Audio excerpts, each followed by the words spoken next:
Welcome to RONSCO Weekly. I'm Iris and I'm here to provide you with the latest Chinese steel prices and market trends in the week.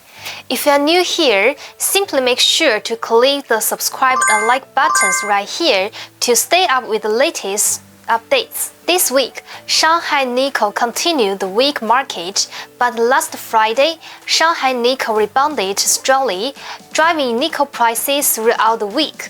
A certain increase in stainless steel was also driven, but relatively speaking, stainless steel trend is weaker.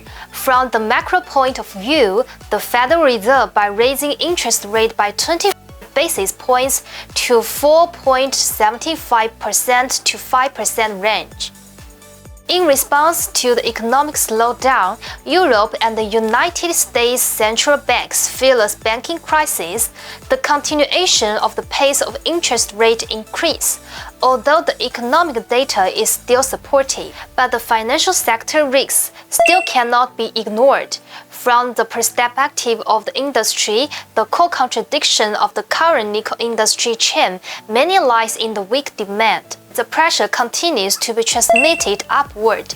Despite the reduction in stainless steel inventory this week, the stainless steel spot decline continued as well as the stainless steel production, which led to nickel and stainless steel transaction price to a new low and low market confidence. Overall, the current nickel and stainless steel industry chain still has negative factors. Nickel and stainless steel prices rebound market or difficult to sustain. The nickel plate continues to be treated with various ideas. Apart from the above, there are also uncertainty risks, which include geopolitics, Federal Reserve policy, domestic real estate policy, LME delivery items changes, and other factors. Well, what is the opinion of the Chinese steel market? If you like this video, make sure to subscribe and give it a thumbs up to stay informed about the latest market news. Feel free to leave your thoughts in the comment section. See you next week. Bye bye.